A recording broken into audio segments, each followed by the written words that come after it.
Hello and welcome to PerchPeek Pods, the only place to get long-form interviews with some of the world's leading global mobility experts. I'm absolutely delighted to be joined today by Sam O'Shea, Head of Reward and Global Mobility at Sumo Group, amongst a litany of other impressive roles in the global mobility space in the past. Sam, welcome to the show. Introduce yourself to the community and tell us a little bit about your formative years in the world of mobility. Good morning. Thank you. I feel like Paul bigged me up now, and I sit a bit higher in my chair. So I'm Sam O'Shea. Sadly, I have worked in mobility my whole life. I have never done anything else. Um, Driver for that, I think when I was young, in my teens, we moved to South Africa. My dad moved there to work on the mines. So looking at the logistics of that, the kind of grandparents crying at the airport, the whole package, it really interested me. Yeah, that empathy piece about, the logistics people can Yeah. sort, but the people around those Wow. moves. Crikey. So I have done many assignments in my life. I've Yeah. worked in Australia, I've worked in Germany, I've worked in Cape Town. So I am a big believer in global mobility. Yeah. So you've But lived and breathed, but you've I lived and have. breathed it on both That's sides of the it. art. I've done it on my own, with a dog, with kids, without kids. So you name it, I have done it. So I feel like I really can empathize with people that are making that move. I started on supplier side, so I Mm. worked for 15 years on the supplier side, and then I obviously took my in-house roles, which Yeah. we're going to talk about. Yeah. But yeah, so Yeah. Well, sadly, I think that's such a interesting dichotomy there because you almost your mobility experience started at a young age, moving to South Africa for your mhm, parents working in the mines, which is almost as traditional a sort of mobility as you can get, right? It's often the reference point is like mining or oil and gas. So that's sort of super old school. Now you're working at Sumo Group, which is probably the opposite of old school, a modern games completely. developer. Tell us a little bit then about your what like super old school looks like. Help frame that, and then we can look at what super new school looks like and compare and contrast. Okay, so obviously I moved, very traditional Yeah. move, but I also had 6 or 7 years with Deloitte, which is very formalized kind of package, old school home search. You get a bit of shipping, you potentially get a little bit of money, and off you go. Your tax, your immigration, those kind of compliance things, they're covered off.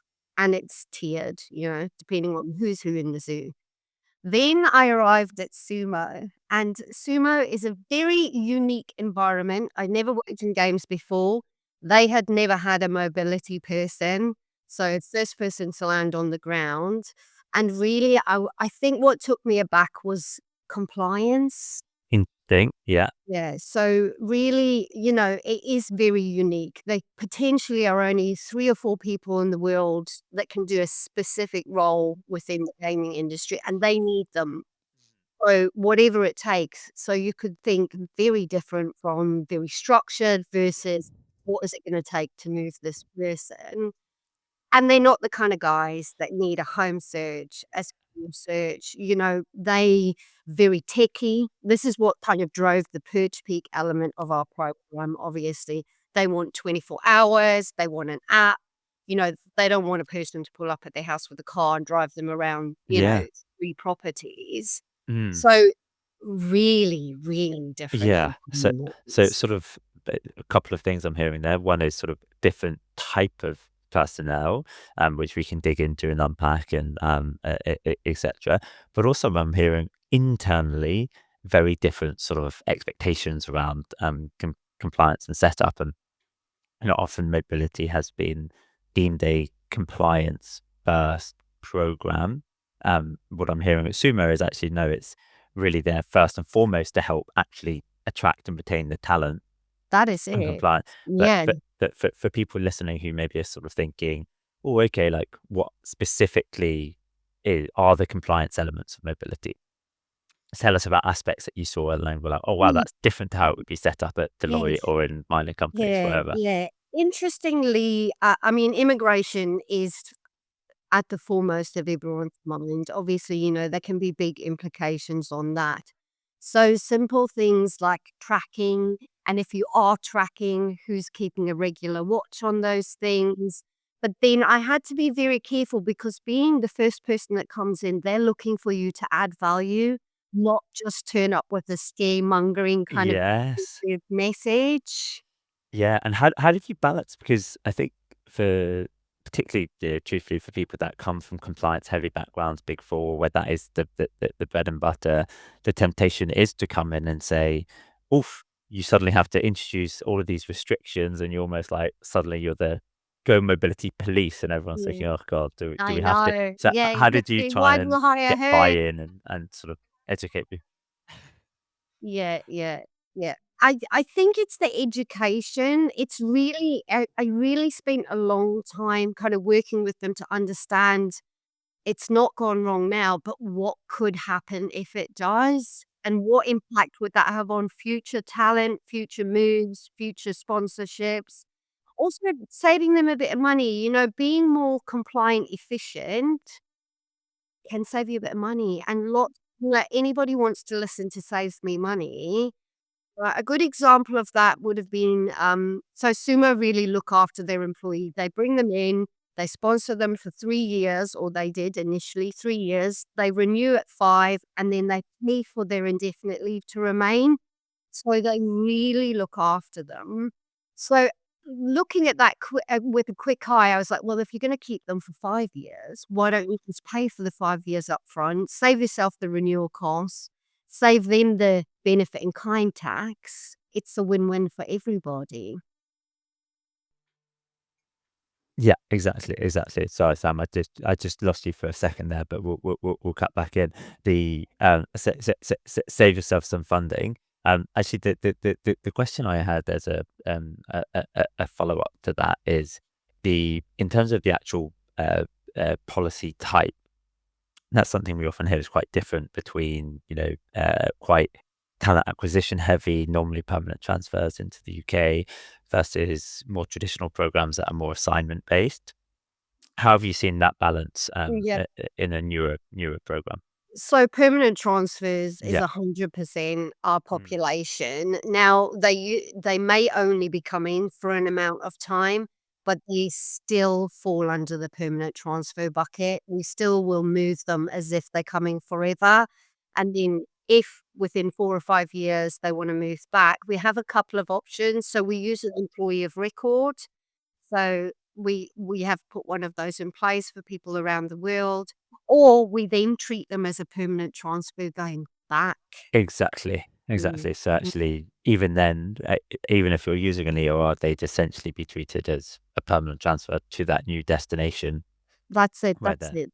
And as far as policies goes, Sumo had when I started with them, it was a cash policy, right? So how much is it gonna take for you to move? Oh, £15,000. Good, there's your £15,000. Thank you very much. And then what I was finding was, people don't know what they don't know, so they don't Mhm. know how to find a PerchPeek, or Yeah, yeah. they don't know how to do the tax or set up, what is NI, all these things they don't know. So they were running out of money, but still not having a great Yes. service. Mm. And tell us about that then, because that is, I think, something that people will recognize a lot with lump sum slash cash policies. Money. The downside that we hear is, it's pretty simple, just to give people cash, and often employees at the start seem to like it because it's, "Oh, great, I get who doesn't like cash at the end of the Yeah. day." What was your sort of journey of trying to explain to the business why actually it's not working, and why we should think about actually not only giving cash, but potentially giving a little bit more than that? Yeah, so again, I kind of tackled it. The best way to do it, I find, is often with something that hits people's heart. So it's cost, right? So, it's cost. So you think it's costing you 10,000, but actually, they're running out of money. They need a sign-on bonus. You're paying for an Airbnb because they've got nowhere to stay. So I had to. It was very kind of pockets of money everywhere. So it looked like a little amount. But then when you pull it together and say, "Hey, you're spending £2 million a year," and that takes people's breath away. They're like, Yeah. "How can we be spending that money and no one's happy with this?" Yeah.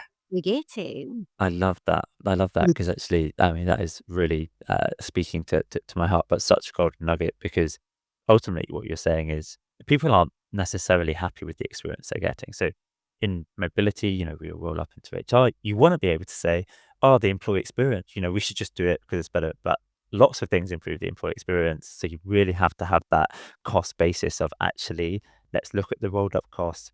We're spending all this money and then we're not satisfied. So we can probably Yeah. spend the same or less and Yeah. increase the satisfaction. And that's Yeah. something I think is so relevant is not just to get frustrated at the employee experience, but yeah, That's it, that's pull it, at the and the thing heartstrings. is, we were quickly realizing even when you throw more money at a problem, it Mm, doesn't fix it, you yes. know? Yeah. Again, we come back to people don't know what they Mm, don't know, yeah. you And what know? was that experience of like? Because you're in there, it's quite messy. You're trying to pull that data on. Okay, here's the millions that we're spending. What does that actually look like? Are you going to payroll and asking for a bunch of data? Did you Yeah, have a I nice mean, dashboard? this is it, it's like going to payroll for one piece, trying to go and get expenses from another piece, HR capture a bit when it comes to flights and stuff.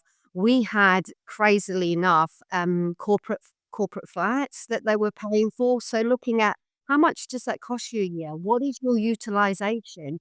All of your utilities, the cleaning, the liability insurance, like, is that definitely going to be a better option than a couple of weeks of serviced accommodation where someone else takes all of that liability from me?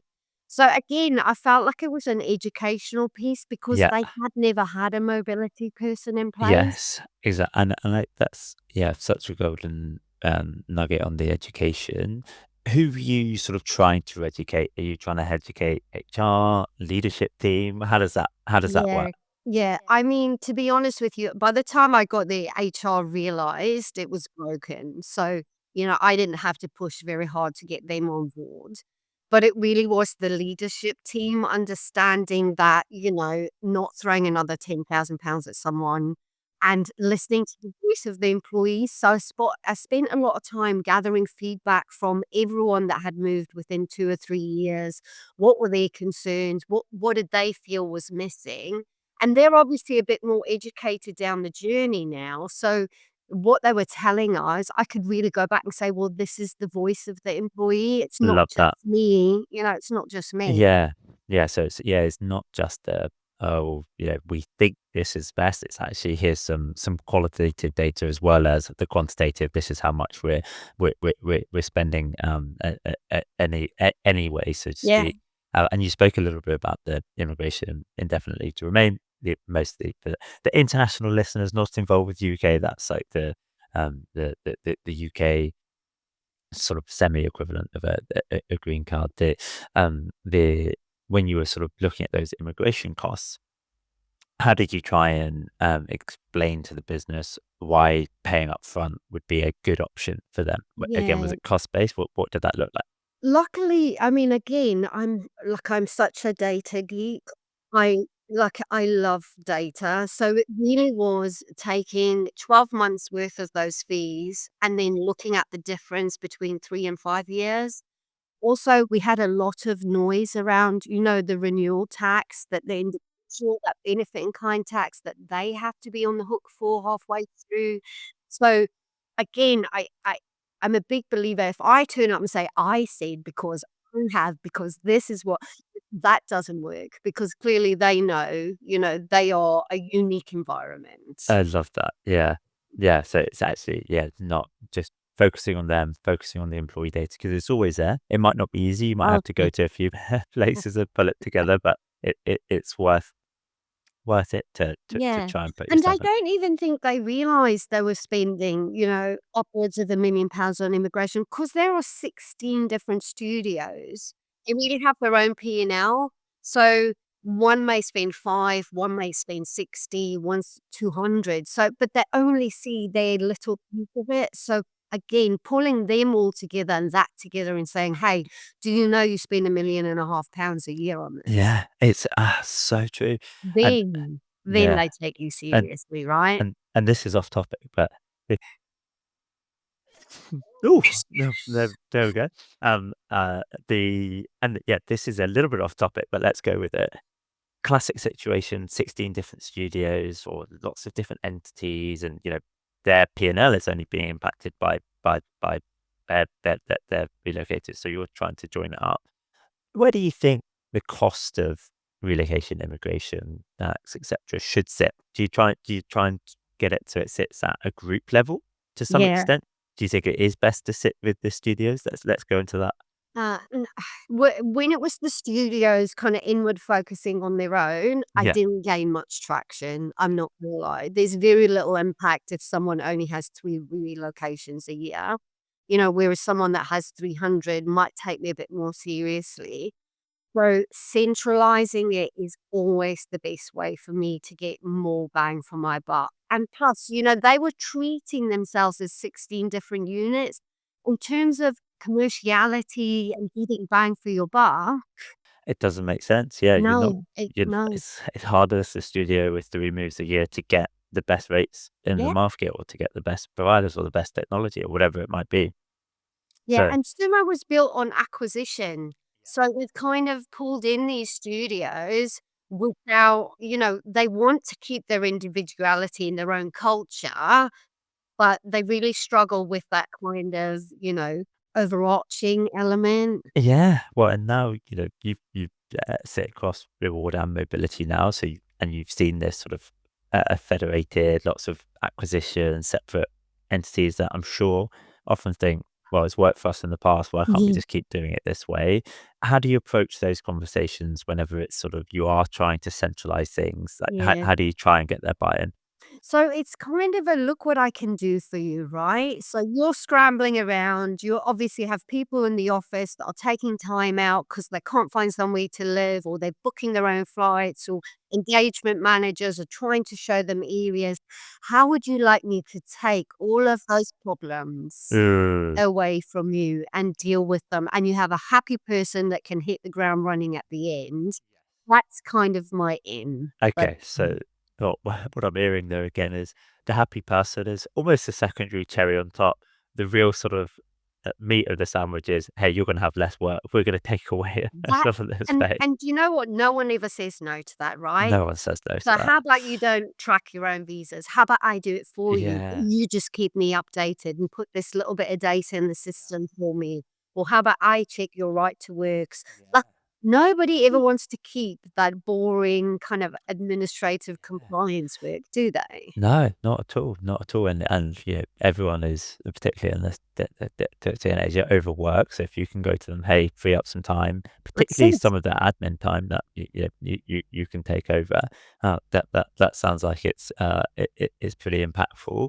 And then how did you actually 16 entities? It's quite a lot. Are you going and speaking to all of them? Are you having quick calls? Are you hitting the ground and trying to visit them? What did that process look like? Yeah, I definitely spent a long time with all of them. So I have met them all, really tried to understand what their issues were because what's one issue might not be another, right? So, and then once I had spent a lot of time with them and obviously got the employee feedback, it's looking for that commonality, okay, or where they're prepared to give a bit. So maybe some don't have money and they never paid for serviced accommodation. Then I say, hey, wouldn't it be better if you gave them 2 weeks? They could land with their family, find somewhere.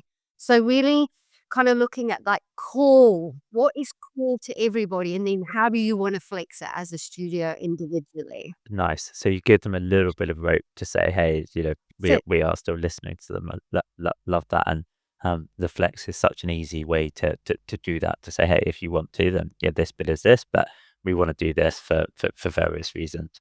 yeah, yeah, yeah, Yeah, absolutely. That core flex for me, it feels like it's just the way forward because we need to cover off compliance, right? There are certain things you can't let people go do their own immigration, fear of, or tax or whatever that may be. But everybody's individual, right? My cat might be the most important thing to me, and someone's furniture might be the most. So it really is looking at those people as an individual, and that's really difficult to do if you have a very kind of flat, rigid. policy. Yes. Yeah, yeah, and I agree that the market is so moving in that direction of that more flexibility. Are there any downsides in your view of more flexible policy? Just to play devil's advocate?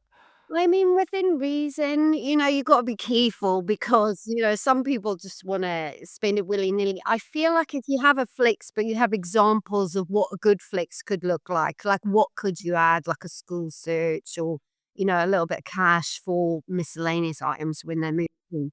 If you can drive people to those examples, then they will be like, oh, yeah, I didn't think I'm going to need curtains. I'm going to, so Yeah, exactly. really trying E to rein them exactly. in. Yeah. Yeah, I think that's it, and, like, obviously, this is a bit of a plug for PerchPeek, which I don't like to do, but the kind of the ability to not just give them cash and be like, "Oh, okay, you have the flexibility, spend it wherever."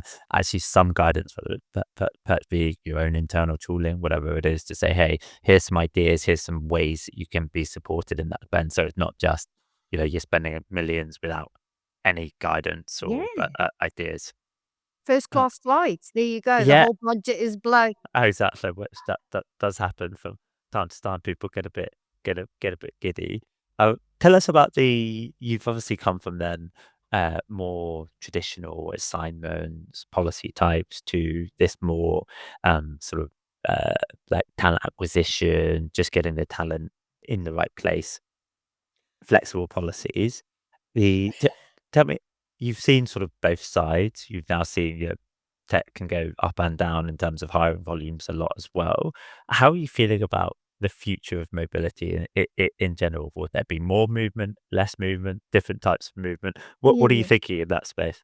Yeah, I think there will definitely be more movement, but will not be movement, the traditional movement. I feel like, that is even in my last year or 2 with Deloitte, the amount of exceptions or people that didn't fit into that kind of square peg, you could see were really becoming an issue for business, and I mean, that's a big beast, so they're not agile, it's Yeah. What's sumo is a yeah. sumo is What slightly different.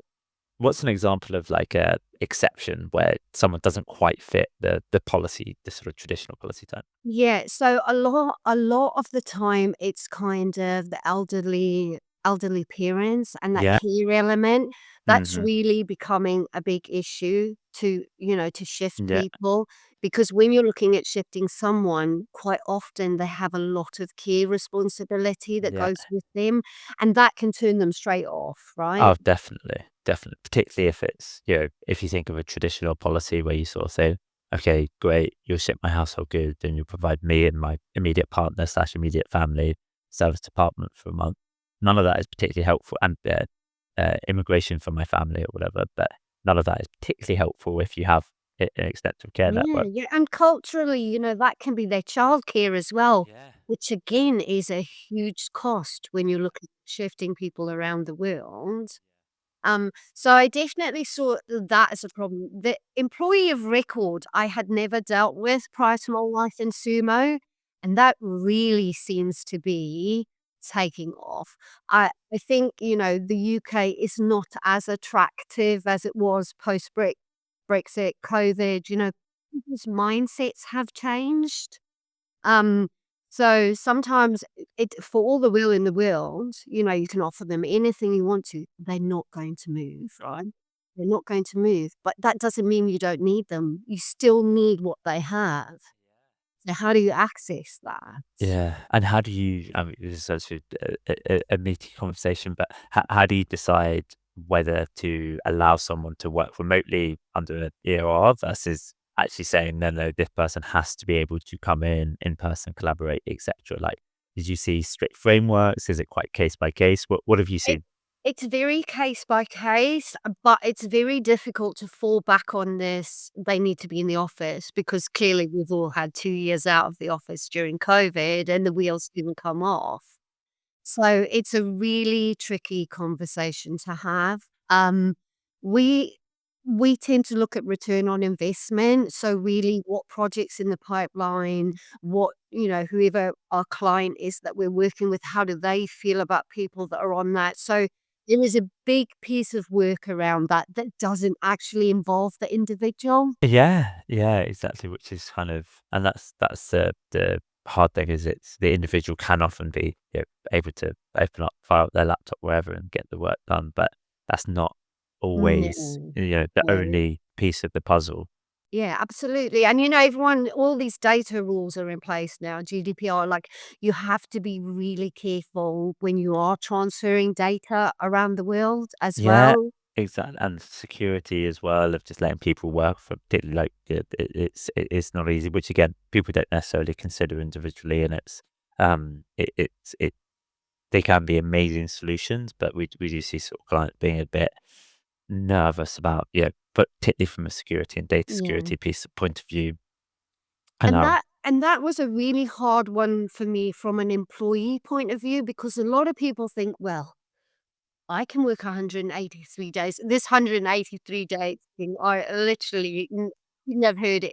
What they don't consider is the corporate tax, the corporate liability. That is something that is just not on their realm of, you at know, all. Yeah, it's and I mean, why should it be? To be honest, they probably don't think about corporate tax in any other walk of life, but it is it as with many things, it's sort of yeah, and it's hard to educate them on why that is a potential risk and how big that risk is, and even some of the outside things from a compliance point, like what happens if someone is injured at work whilst working abroad, all of those sorts of things that yeah. people don't necessarily think about or discount, and No, no. uh, And I And I mean, the mean, the employer of employer of record's a record's a great great solution, but solution. again, you Here have you to have to think think about about who's going who's to going be to the be the cost cost when they when they do do need to need come to come into the into the office or office. meet the client. What's going to happen with if they need a visa? If you have someone Yeah. in Serbia, they can't just travel. You got to think about. So whilst it feels like a really quick, simple, let's put them on that, Exactly, and then you you get got the you got to play those scenarios out as well. exactly, and then okay, most of the team are meeting up every month, so even twice a month, whatever. Even if it's not loads, it's not like daily. It's like, they're meeting up monthly, and then it's always at quite a lot. It is it's food for thought on that side. So we're positive in terms of mobility long term, but different types. Sometimes it might be via EOR, sometimes it might be. I definitely think so. I feel like the world gets smaller. Yes. I spent 12 months last year in Australia, so Yeah. and that was a crazy experience. I never thought I'd do that. Uh, so, like I said, like it's just everybody expects it now, right? It's almost an expectation. I want to be able to travel. How can you support that? That's such a nice, succinct way of putting it, which is the people expect to be able to work in live around the world. Yeah, Sometimes that might be short term, sometimes it might be 6 months, sometimes it might be a year, as you did in Australia, and that is good for the mobility industry ultimately, 'cause that there's always a lot of complexity in terms of making sure that is compliant and making sure the employee is well set up to work. yeah, That's what traditional mobility is about. So even though sort of traditional programs might be going down, interesting that the net, it's probably good for our yeah, industry. absolutely, absolutely. It's definitely helped with our attrition as well. Mhm. So allowing those and that overseas remote working, especially when the COVID bubble ended, right? Because people were like, well, I spent Christmas at home last year. Who knows what's going to happen? I want to spend Christmas this year with my parents. So, I think if you had a rigid no policy, that Yeah, would definitely cost you ultimately in definitely. the end. Yeah, yeah, and it's particularly the work from anywhere for some level is just such a win, particularly if you have an international workforce who so often do want to be able to go home and not necessarily have to use 100% of their holiday to Yeah, make that happen. So, yeah. It's a um, balancing act, isn't it? But it, that's what keeps it exciting. exactly, and Let's that is what keeps things exciting, and I think, as you know, we have a tradition on the pod of, previous guest leaving a question for the next guest is your one today is very apt because it's the obviously, and you can hear this coming through today, mobility is an intense role. There's always a lot going on. There's always a lot of change. There's always an insane amount of demand, and you're expected to give answers insanely quickly. What are your top tips for keeping motivated, sane, and healthy in mobility? This seems to be something you've done successfully throughout your career, so I feel it's a good person to go to. But yeah, how do you stay sane and healthy in the How do I mobility stay space? sane and healthy? Do you know what? I really like to stay involved in the community. So for me, it's hearing not necessarily the good stories. Sometimes it's the bad, right? Because if someone shares a mistake with you, you won't make that mistake. Definitely, So definitely. really just stay in touch with my community, that really helps me stay sane because again, what I'm going through, whether that's the cost of immigration or whatever the impact, Yeah, they're feeling the same. I They're love feeling the that. same. I love that, and it's because it's the if it's if you might be, someone so didn't get a visa or we spent all this money on a visa and then they left after 3 months, whatever it might be, and you sort of are sitting there thinking, "Oh god, this sucks." But someone will have gone through it before. You can learn from that, help avoid it, etc. And that is such an invaluable part. And Mm. because generally people don't understand mobility, it's easy for them to be like, why did that happen, etc. But I love that. So maintaining your community and what tips? Let's dig into that. What tips do you have to maintain that? Are you in a bunch of WhatsApp groups, going to community events, I attending am. webinars online? I really try as hard as I can to stay involved in communities that are out there, but also through my career, I like to stay in touch with whether it's people I've worked with as a team that has moved on. So it's not difficult, right? And if you have a relationship, people don't like to share mistakes. I mean, it doesn't come naturally.